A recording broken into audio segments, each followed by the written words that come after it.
Bowling മുന്നേ മാളിലൊക്കെ പോയപ്പോൾ കണ്ടിട്ടുണ്ടെങ്കിലും ഇതുവരെ ട്രൈ ചെയ്തിട്ടുണ്ടായിട്ടില്ല. ഇപ്രാവശ്യം ഇങ്ങനെ ഈദ് ഹോളിഡേയ്സിൽ വെറുതെ റൂമിലിരുന്നപ്പോൾ ഫ്രണ്ട്സ് വിളിച്ചിട്ട് പറഞ്ഞു നമുക്ക് ബൗളിങ്ങിന് പോയാലോ എന്ന്. ആദ്യം എനിക്ക് വലിയ ഇൻട്രസ്റ്റ് ഒന്നും തോന്നിയില്ല, കാരണം ഇതുവരെ മുന്നേ ട്രൈ ചെയ്തിട്ടുണ്ടായിട്ടില്ല, ട്രൈ ചെയ്യാൻ വലിയ തോന്നിയിട്ടുണ്ടായിട്ടില്ല. പിന്നെ എല്ലാവരും കൂടി പറഞ്ഞപ്പോൾ വെറുതെ റൂമിലിരുന്ന് ബോറടിക്കേണ്ടി വെച്ചിട്ട് പുറത്തിറങ്ങി. ഞങ്ങൾ പോയത് യൂണിവേഴ്സൽ ബൗളിംഗ് സെൻറ്ററിലാണ് റിയാദിലുള്ളത്.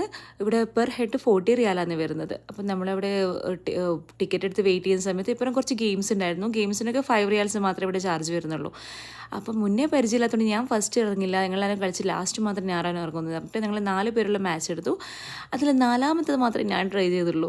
കുറച്ചൊരു പേടി ഉണ്ടായിരുന്നു കളിക്കാൻ തുടങ്ങുന്നത് വരെ മാത്രമേ. തുടങ്ങി കഴിഞ്ഞപ്പോൾ നല്ല ഇൻട്രസ്റ്റ് വന്നു. ഫസ്റ്റ് റൗണ്ടിൽ അത്ര ഞങ്ങളുടെ ഒത്തില്ല, എല്ലാം ഒന്നും വീണില്ല, കുറച്ച് ബാക്കിയുണ്ടായിരുന്നു. സെക്കൻഡ് റൗണ്ടൊക്കെ കളിച്ച് വരുമ്പോഴൊക്കെ കുറച്ചും കൂടി ബെറ്ററായിട്ട് വരുന്നുണ്ടായിരുന്നു. പിന്നെ ഇൻട്രസ്റ്റും കൂടി വരുന്നുണ്ടായിരുന്നു, കാരണം സ്കോർ ബോർഡ് ഉണ്ടായിരുന്നു. അപ്പോൾ ഫെയിൽ അവർ തോൽക്കരുത് എന്നുള്ള ഒരു ഇതിൽ പിന്നെ ഇൻട്രസ്റ്റ് നല്ല കൂടി വരുന്നുണ്ടായിരുന്നു. എല്ലാവരും അങ്ങനെ കളിച്ചു. 10 റൗണ്ട് കഴിഞ്ഞപ്പോൾ ഷുഐബാദ് വിന്നറായത്. ഞാനായിരുന്നു ഏറ്റവും ലാസ്റ്റ് എന്ന് തോന്നുന്നു. അങ്ങനെ എല്ലാവരും ഗെയിംസൊക്കെ കഴിഞ്ഞപ്പോൾ ഫെല്ലൊക്കെ നല്ല ബോറായിരുന്നു. കുട്ടികൾക്ക് വലിയ കാര്യമായിട്ട് ഇവിടെ പോകുമ്പം കുറച്ച് ഗെയിംസ് മാത്രമേ കുട്ടികൾക്കുള്ളൂ. പിന്നെ അവളെ ഒരു എൻജോയ് ചെയ്യിപ്പിക്കാൻ വേണ്ടി 1-2 ഗെയിമിൽ കയറി. അത് കഴിഞ്ഞ് നേരെ ഫുഡ് കഴിക്കാൻ വേണ്ടിയിട്ട് റൊമാൻസിയിലേക്ക് വന്നത്. റൊമാൻസിയിൽ വരാൻ കാരണം വെച്ചാൽ നമുക്ക് ഇവിടെ ഇരുന്ന് ഫ്രണ്ട്സായിട്ട് സംസാരിച്ചിരിക്കാൻ ഭയങ്കര രസമാണ്. ഫുഡിലുപരി ഇവിടെ നല്ല സ്പേഷ്യസ് ആണ്, നല്ല ഇരുന്ന് സംസാരിച്ചിരിക്കുമ്പോൾ സമയം പോകുന്നത് മനസ്സിലാവില്ല. പിന്നെ ഫുഡ് വന്നു 2 ടൈപ്പ് ഓഫ് അറബിക് റൈസ് ഉണ്ടായിരുന്നു, കബാബ് ഉണ്ടായിരുന്നു.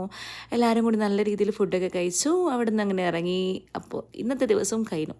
അപ്പോൾ അത്രയേ ഉള്ളൂ. വീണ്ടും കാണുന്നവരെ ബൈ, താങ്ക് യു.